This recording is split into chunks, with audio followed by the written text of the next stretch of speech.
Yo, what is going on? And welcome to another episode of the Urban Pitch Podcast, a beautiful game of life, part of the Believe Network. I'm Ramsey and Julio, editor of urbanpitch.com. To my left, executive director of Vibes for the day, Julio Montoroso. What's going on, man? Nothing much. Bridget took the day off. She went trick-or-treating. Yeah. It is Halloween today. She said she got busy with work, but we know she's at a Halloween party somewhere. Yeah. So doing all kinds of stuff. She's having fun, but you know, we gotta work. We gotta work. So I'm a little tired though. I didn't get any sleep last night because there was all kinds of fireworks popping off. Shout out to the Dodgers being the world champions of the USA. Yeah. World champions of the U.S. Let it be said.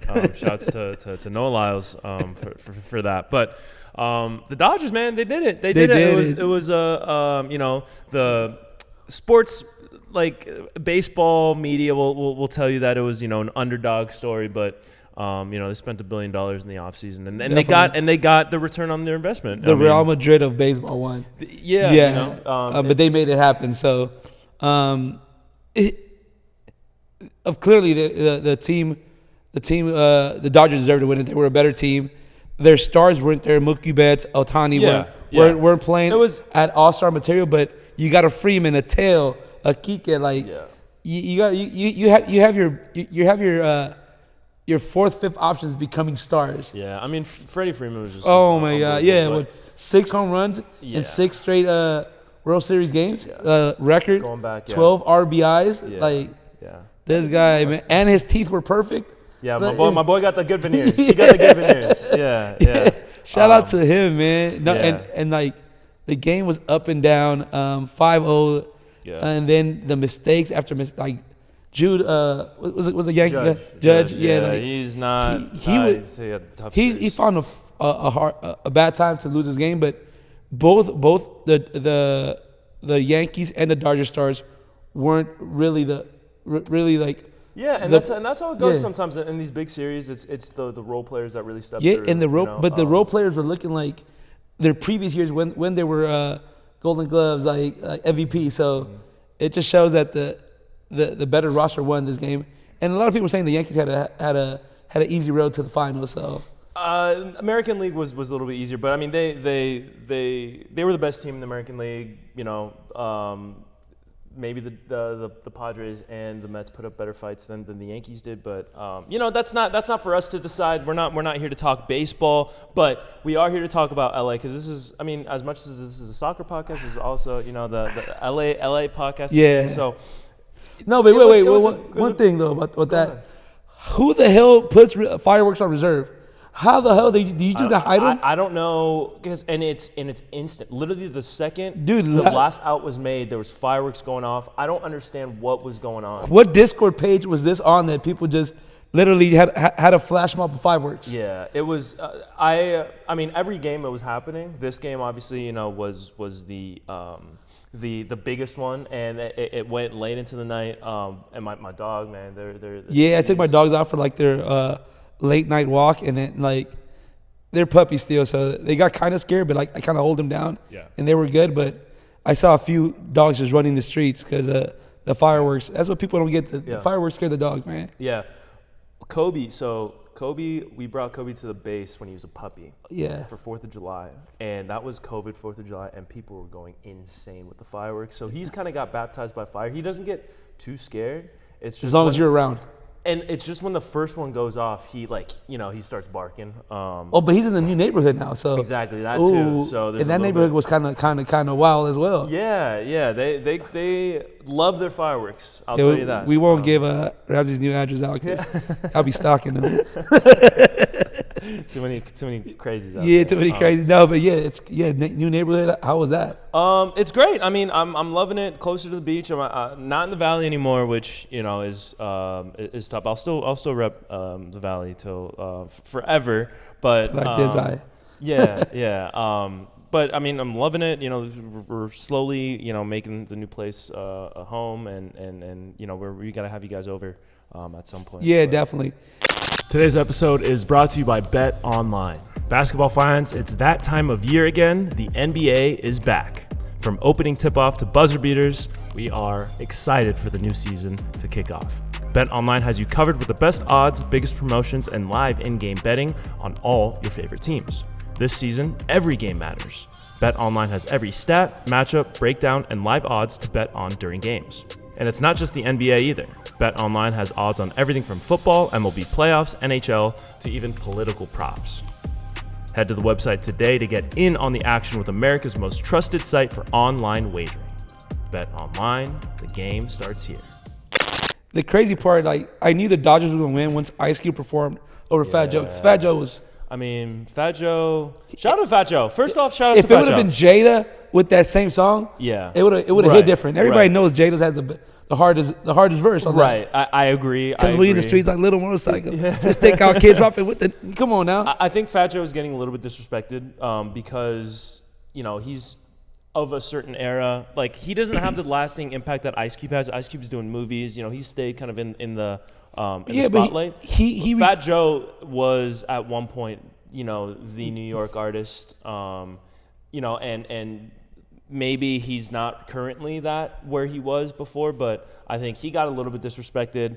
I do think though that when you have LA putting out Ice Cube, that you gotta go with the big guns. You know, you gotta go. You know, put Cameron, put a Cameron on it. Yeah, you know what I mean. It has to be one of those guys. Yeah, because Fat Joe is great, but he's always been and he's not active. He hasn't been active. I mean, all the way up was what year is that? Like 2016? 14, 15. Yeah. You know, I feel like that was the last time I was. Or even Remy. Remy had a better verse on his Lean Back, anyways. Oh, yeah, dude, that was banging. Yeah, I'm telling you, they like all right, Joe, like he has great songs, but everybody knows Jada had the best one in New York, the best verse.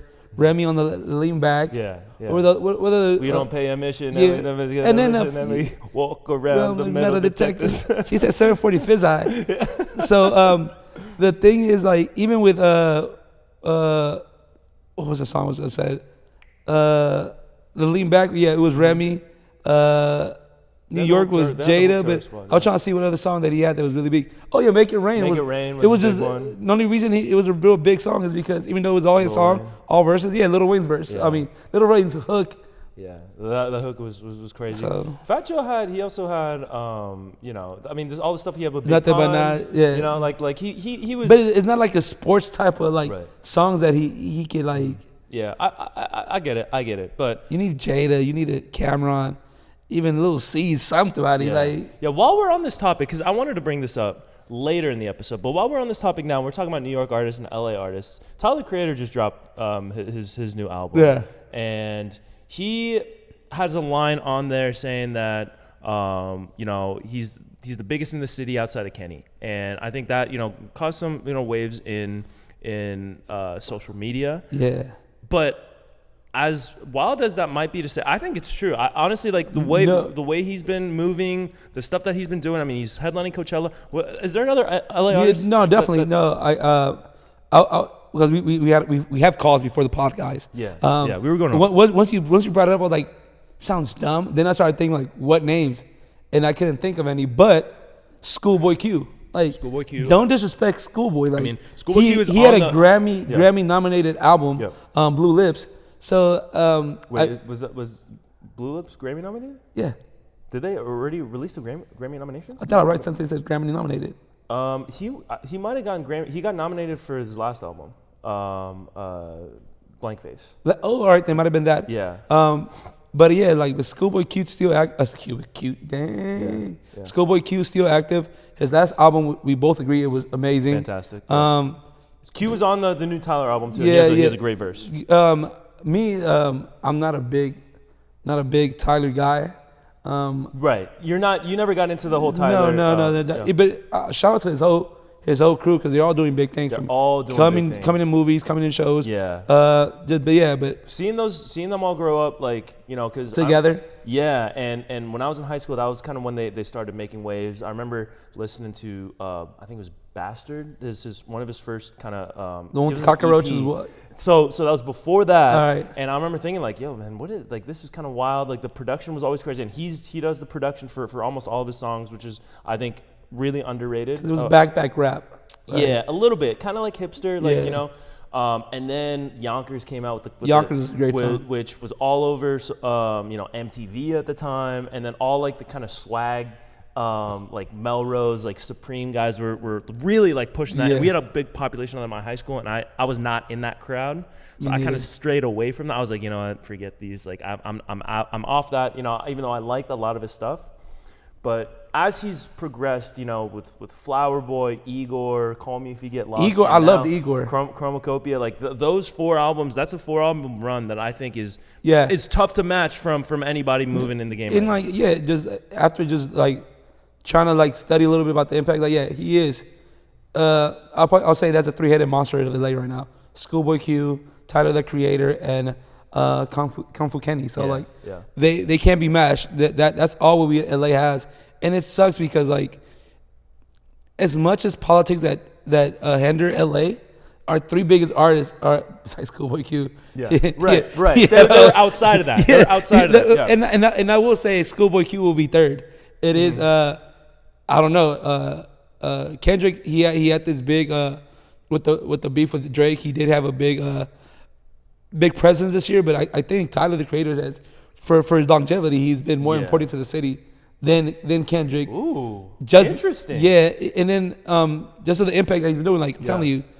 Yeah, and so you know you see all the guys that they came up with, the Odd Future crew. Like, it's just all of them are doing bunch of like, silly. And friends. They're on Loiter Squad. There's like, you know, a bunch of like punk kids that are like just doing wilding the out, most, just doing just dumb stuff like that. Literally all the stuff that your parents say don't do, these kids they was doing. And now you see all of them, like Earl Sweatshirt's doing some crazy stuff with The Alchemist, you know, like in that like kind of corner of rap. Yeah. L-Boy, like Lionel Boyce is like Emmy nominated on the Bear. Taco is on Dave. You know, even like, you know, I mean, Frank Ocean is Frank Ocean. Like what like a guy. All these like even like the, you know, like the internet with Sid the Kid. Like they're doing all their things. Like and they're all they all grew in their own space. Yeah, and that's really cool to see. And then Tyler, you know, outside of rap with his brand, he's doing stuff with Louis Vuitton. Like he just seeing that he always had the vision was always there, and he's kind of refined that, because before when he first was coming up, it was like very brash. It was very like, you know, like, and it was stuff like a 19-year-old would make, you know, and that's the way that he's grown, the way he's matured and refined his sound. Like you know, like all the stuff that he's been doing inside and outside music is super cool to see, and really inspiring to just watch somebody. And so LA has just really been having a moment right now. I mean, because of Kendrick, the Dodgers. First off, you had the Kendrick beef. Kendrick kind of taking over, and then you had the pop out. Tyler came out in the pop out and had probably one of the best reactions. Like, you know, that was crazy. He's hilarious. Like, and he's like, I don't know if he's trolling or he's being serious, but like the movements were crazy. The movements were crazy. And then, you know, the Dodgers in the World Series, LAFC, LA Galaxy, first and second place. Like, you know, the Lakers, they had a down game last game, but Lakers, JJ has them playing kind of. I'm kind of hyped, and I hate it because I'm gonna start watching it. Right. And if we start losing, my days literally really suck. Yeah. Like I'm at work, like just mad. Not recruiting nobody, whatever. Your resume says you live in Boston 1 year. Weirdo. Okay, you got 18, so what? Name your top 5 NBA players. Oh, okay, yeah. No, you're fired. Yeah. You don't put Bronny there? You're crazy. No, man. I mean, LA, city champions. We're back up. You know, I feel like as much hate as we've been getting lately, talk about LA is dead. Like, for comedy now it's Austin. They talk about like movies, go to Atlanta to come out on, if you want to come out on a movie, like to make it in LA, it's over. Right. Soccer pods, you got to go to New York, like pow.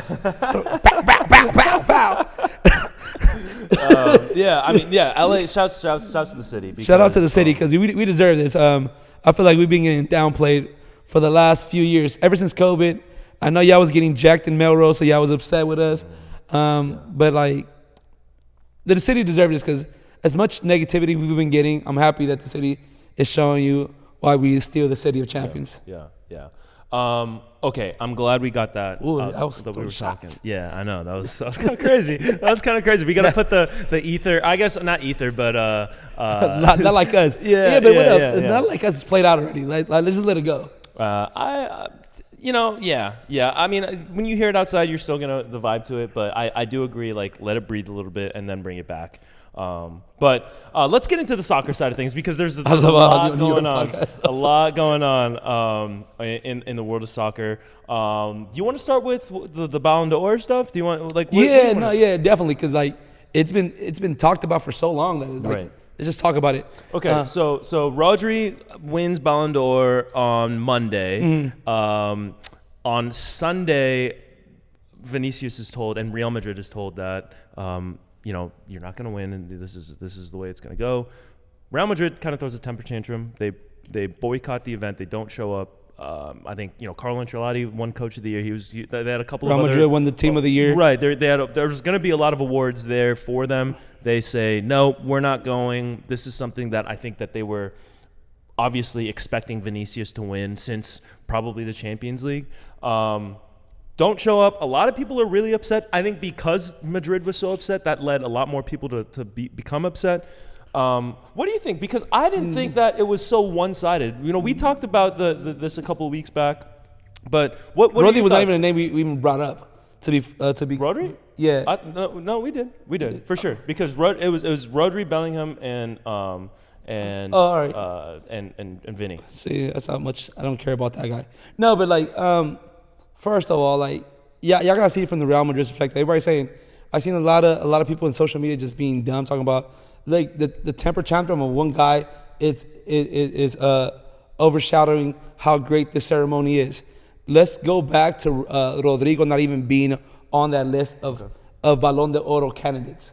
A guy that it was Vinicius won, and not even won, a little bit right below Vinicius, played at that caliber. They both were great. They made big goals.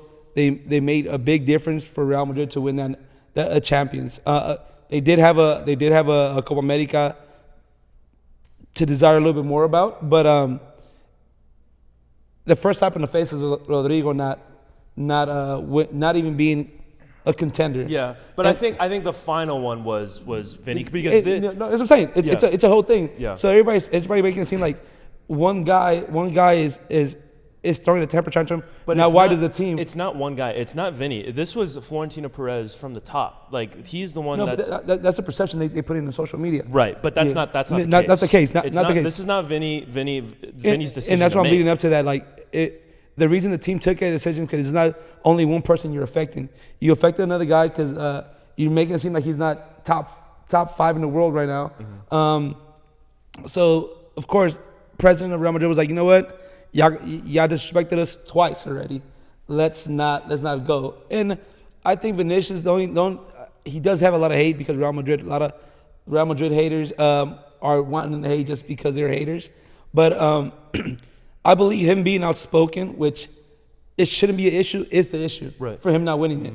Okay. You can see people game after game throwing racist slurs towards him. It just happened in the El Clasico. Definitely. So like they do all this to him, and he's man enough to speak about it. Yeah. And just for him speaking about it, I feel like it hurt him, and it should not be the case. Like you guys are bringing the negative attention to that Ballon d'Oro trophy that shouldn't be it. Everybody knows that. Not everybody knows because clearly people make that mistake to give it to Rodri. But Vinicius deserved it. He was a way better player. Except I don't think so. I'm going to stop you there because I was agreeing with a lot of what you were saying. I don't think it was so much that Vinny was head and shoulders above everybody else. I don't think that. I thought he was going to win. I think I didn't look back at the episode. I don't remember what I say, but I'm pretty sure that we all said that it was going to be Vinny. Yeah. And I think that was the general consensus that a lot of people, Vinny was planning parties. Nike was going to come out with a boot, commemorative boot. So this was like kind of like it's almost unsaid type of thing. Mm. But Rodri had almost as good of a had a fantastic year. And I think it's disrespectful to him, this complete oh my God, Vinny was robbed. It wasn't like this was a Ronaldo or Messi type complete dominant season. He certainly had a great Champions League, pretty good numbers in La Liga, And then you look at the Copa America, he was not in that last game. He literally didn't show up for the last game because he had too many yellow card accumulations. we talked about this in that Ballon d'Or episode as well, where in years of major tournaments, that plays a almost over role. Like it's almost overrated by the Ballon d'Or. And it was again because we saw it last year with Messi. Like definitely won the World Cup, so they gave it to him. Won the World Cup, and Erling Haaland scored like 1,000 goals. You know what I mean? So this controversy is going. It takes me back to 2003 when Neved won it over Thierry Henry. So it feels like that. Something like that where Rodri. You look at Rodri, the way he plays. It's completely. It's very. He's not the flashy guy. He's not on social media. He's not does all the important things. Yeah, and talk about players he right. Does everything well. He does everything well. Classy guy. Right. He's a class act. He's not the type of player that is gonna get these like spotlight moments. So I think it's cool that he won the award. Definitely, but do you think he was the best player in that Spain team for the Euros? Yes. I think he was. He won the player of the tournament too as well. I think he's the best player in Spain. I think. He's the most important player on Man City. They're struggling without him right now. Definitely, yeah. After you look at the numbers. Hopefully, he gets better. Yeah, I mean he's out for the season. Yeah, for the season. But you ACL, look at the numbers, right? ACL, and then I think a meniscus too, something like that. But look at the numbers with him on the field versus off the field. Ryan O'Hanlon, I was reading a piece for him. We had him on the podcast. Shout out to Ryan. On ESPN. He wrote about this in July or August after the summer tournaments, and he was talking about how. Rodri, he picked Rodri to win it then. Oh, he has a vote. Yeah. But he was saying how, number one, the major tournament year plays a big deal in that. And number two, you look at the actual, the what he does. Everything he does well. There isn't like a hole in his game, and he still puts up numbers. He's not putting up the same number, like goal contributions and goals scored as Vinny, but from a midfield position, he's putting up 20 goal contributions a season while making those interceptions, while making those great tackles, while being really good in the air. And then you look at the influence that these international tournaments have. Like Jorginho was the third place in 2021 when Italy won the Euros. Oh yeah, definitely. The year that Messi won it over Lewandowski, who that was a bit of a controversial decision, but Messi won Copa America that year. You talk about like Rui Patricio came in like 10th or 12th, I think, the year that Portugal won the Euros in 2016, which is like he was getting more votes than guys like De Bruyne, Paul Pogba, like crazy, and so the international tournament does have a big part to do with that. I thought it was going to be Vinny. I think Vinny's he is brilliant. There's not enough that you can say, and this is a very tough award to win. Like you see, Thierry Henry never won it. Lewandowski never won it. Neymar never won it.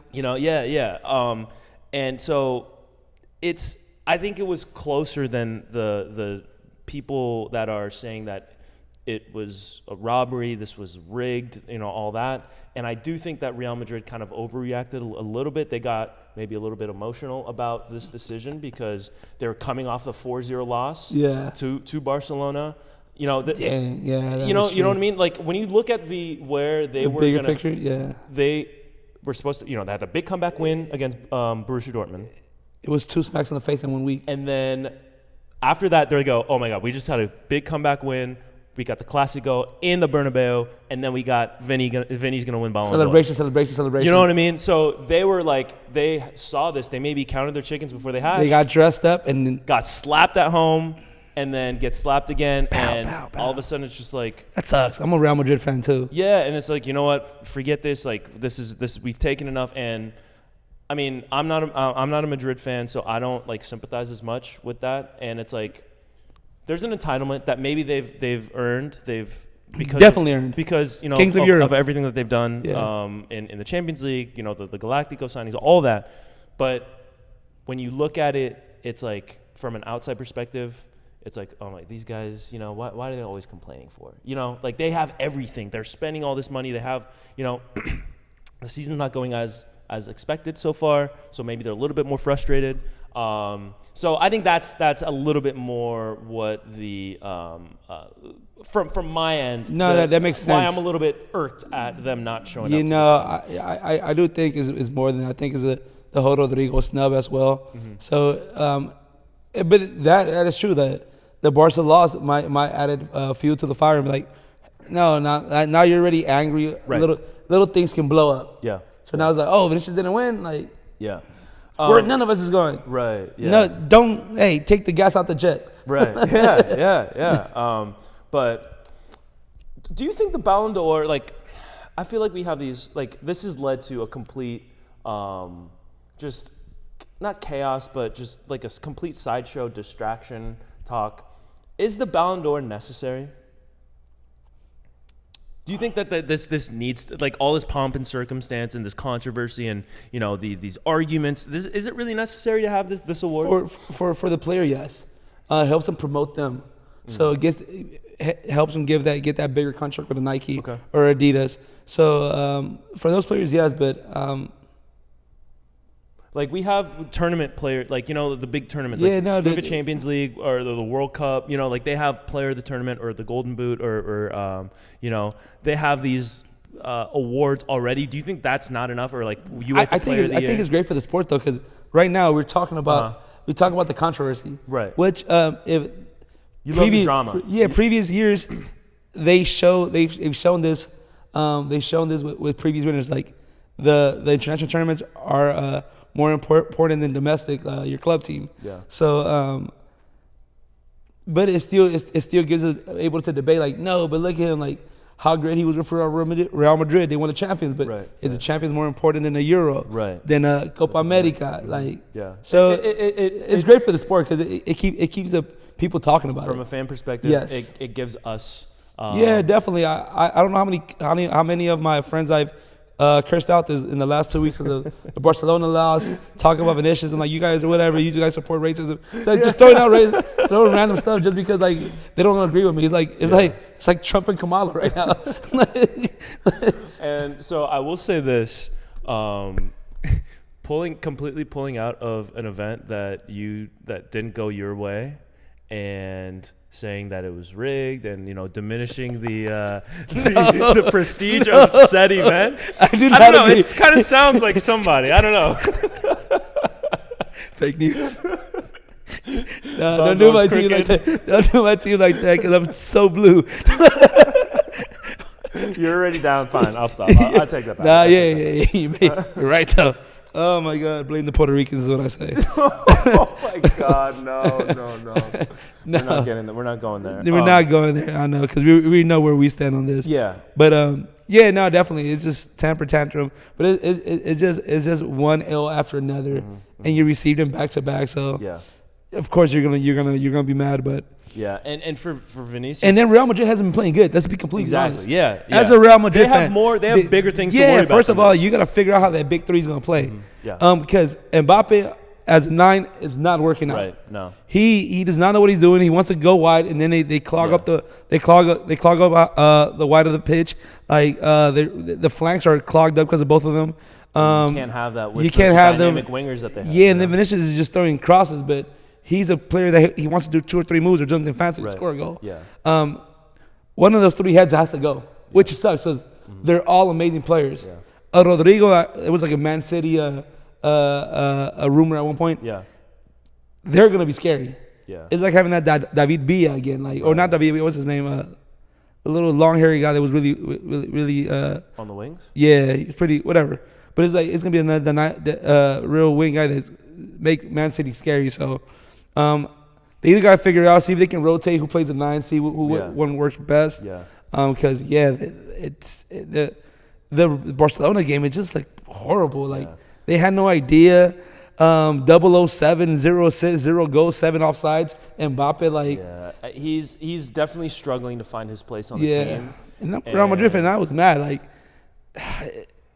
yeah. And those kids with Barcelona, they're bringing the Coldplay ones? They're bringing 2011. No, I'm saying like the Pedri, the kids. Yeah. Well, I mean they have to because they can't spend money on any players. But they're bringing 2011, 2010 vibes. Yeah. Like how they're moving the ball, how their triangles, just kicking out Xavi like off the team shows like the triangles are a little bit more crisp. Right. Everybody has a role but doesn't have a role. Yeah. Like yeah. Barcelona's playing amazing. It was really, really nice to see that even in their Champions League game against Bayern Munich, they look really good. They're playing. They have a squad this year, despite all the Pedri's healthy. The chaos. Yeah, Pedri. After that 2021 run where they were just running him into the ground, like finally he's kind of come back from that. The young kids are coming up. I think that that's even like fueling the Real Madrid upset a little bit more. Yeah, you spend all this money just because they're playing way better. Now they're saying Ancelotti's job is safe for now. And like he's not the problem. The fact that they're bringing that up just shows, like, oh my goodness, like what's going on. So I think they might have hired too many cooks. And not letting anybody cook. Yeah, and that's ironically leading to nobody getting to cook because, like you said, nobody knows what to do. Like they haven't found that chemistry yet, and it's gonna take time. And you see sparks when they do the 1-2s really quick and they move all around.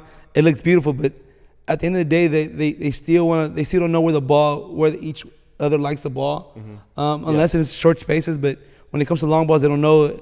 Mbappe likes to run, but they don't know if he wants it on his right shoulder, left shoulder, and they're figuring it out in real time. You think that the talent will end up shining through, but it's going to take longer than some fans I think would want it to. And right now they're in win now mode. They're always in win now mode. So shout out to Inside of the NBA. I like to compare it to the Knicks.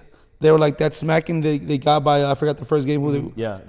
Boston. They're like, first of all, it's Boston. Yeah. Second of all, like I don't care how many stars you have in the team, you have to know, do they like bounce passes, pass to the chest? Do they want their favorite move is right shoulder, so do they want it left so they can just spin it all at one time? So I think that growing pains where Real Madrid is going, but they're like the Laker rookies 2017. They don't want to give them a chance to develop. They're already complaining, and it's been about a month and a half in. It's been like 9 or 10 games. Yeah, so growing pains is what they're going through. Once they figure it out, they're going to figure it out. And I think even more so than basketball, because soccer has so many more moving parts, like it takes much longer to kind of build that rapport and that chemistry. The defense was. And again, they lost Nacho last season. Toni Kroos is gone. So like the defending is not what it was once was when they're at their full strength. So I think there's definitely a lot to figure out from a player perspective from Real Madrid that is much more important than going to Paris for. Yeah, and you don't want to take the Chelsea route and just buy more expensive players. Yeah. See how that goes. Yeah. But I mean, Chelsea. That's a completely different situation scenario. They had 4 coaches in 2 seasons. That's what we Americans do when we go somewhere. Americans do. We don't care how the product goes, but we're gonna spend some money. Give me the most expensive thing in the store. I don't care what it looks like. I want it. We'll give it a BBL real quick. Ain't no matter. Oh man. Okay. What else? What else is going on, Julio? Do you want to talk MLS playoffs real quick? Yeah, definitely. Columbus Crew. What the hell happened? 1-0 against New York Red Bulls. Yeah. What a great game. LA Galaxy, y'all looking scary as shit. 5-0. 5-0. Colorado, I was hoping it was going to make it a closer game. But hopefully, following game, you guys can. My thing, though, is that 5-0 game means nothing now. It really does not. It means nothing with this 3-game series. But you see how fluid, how dynamic, how scary. Peck on the one side runs out the ball. Puig, freaking cutting passes up. Yeah. They were just doing – it was a long ball, little touch to Puig in a banger. Man, they're playing scary and beautiful. They might be the second in the West, but they look way more crisp in LAFC. Yeah. And Miami's looking like Miami. It's Miami on one side. Hopefully Columbus gets out of here. But it's Miami on one side for sure because they look like – and then the Neymar rumor, crazy. Yeah. So Miami on that side looks scary. Galaxy looks like if people don't get their acts right, they're gonna get smacked every single game. LAFC, LA Galaxy are headed to that they're potentially on other sides of the bracket they can get to that Western Conference final, which would be that Puig Peck connection is crazy. Yeah. And they like that all season. Yeah, and then Jovic, Jovic, yeah, he's playing his role right. I don't agree with 12 men at all. Sometimes, most of the times, but he did say no. It wasn't them. It wasn't 12 men. It was the people the people announcing the game in the Spanish side of Apple TV. Was it Valeri? No, I forget the name, but it was on the Spanish side. They said how many goals Chicharito would have had if he had a Peck. Yeah, and he needs that service. Yeah, like he had these players that they have now, just feeding balls. Like he would have had a 20+ goal season. He never got those players, but I'm happy they got it. Jovic is capitalizing on them. So they look scary. Their defense looks great. I forgot the Colombian's name. The tall Colombian is playing in the back with Yoshida. Yeah. So, I thought Niels was gonna be a spot, but that guy's playing a little better. They just look scary all around. Yeah. Grid mid. Even their bench, Cuevas, when he comes in, he makes a big difference. LAFC, I don't know if Giroud will be better as starter than K. Kamara, because I think they're a little bit more dynamic with K. Kamara on top. I like when Kai plays. I think he's brings like a jolt of energy that I don't know that they have the same. And they make us real dynamic in the air. As much as we like to attack the flanks, like of course Giroud is way better because he holds the ball down and that's our Bogus and Boanga do their thing. But like if we get tired, we can definitely throw Oliveira in there and just cross, and then we have Kamara there just jumping to the moon, score goals. So I don't know. I think I like Kamara a little bit more than Giroud. But now Vela came in. He had a few minutes. That's kind of crazy too. Like it's like I just hope they click at the right time. And I hate this 3 game playoff, best out of 3. But I think it's good for LAFC right now because to get some minutes, get some Bella minutes in. So. So you think they should throw the second game so it gets to the 3rd game? Yes, definitely. go up to Vancouver. No. I do not. I think he can get it in practice, but I do want to see like a good little half. Like if we're up like 3-0, 4-0, throw him in there. That's the move there. Is get up to a big lead and then throw in some of the guys. And that's why I think he didn't play the last game of the season because they still like it was 1-0 game. Yeah. I think you gotta give him a 3-0 so you can just go out and play, make some mistakes. Don't be scared of the mistakes. Try to take the players on, see how the body's feeling. Because it was a whole year long without soccer. He was on vacation. I saw him on Instagram. Yeah, playing 2K. Going to basketball games, going to baseball games, Lego Doyers. Like he was doing it all. So, but I do want to see some more minutes of him because I feel like he can be that Weapon X. Give like a Gareth Bale moment. Yeah, definitely. How's your body feeling? If you need me to score a goal, put me in. Yeah. So, but like I would like to see him as a 10, feeding balls to a Boanga and a Bogus. Giroud just I don't know, and he has a great shot from outside. Man, he's getting antsy right now. Underrated distributor, I think. Definitely, he like the year that I think the year that he had the most goals, he was coming up from like that fake 9-10 spot. Yeah. So. Dang. I don't know. I'm excited for playoffs. Yeah. But right now, I think Galaxy's the team to beat. Yeah, they're moving all gears. They're moving in all gears. Yeah. I'm excited. I want this crash course to happen. And I'm looking forward to because playoffs. People will make fun of the MLS and the playoff system that they have, but I think that playoff energy brings like a different feel to the game. Yeah. And maybe it's not traditional, but we're modern men. All right, let's wrap this up. This has been another episode of the Urban Pitch Podcast, the beautiful game of life. LA's up, baby. LA's up. Yeah, we love to see it. We're in a good space right now. Keep it tapped in. We got more things coming down the road. Until then, we'll see you next time. 11 against 11, LA podcast versus New York soccer podcast. We want all the smoke.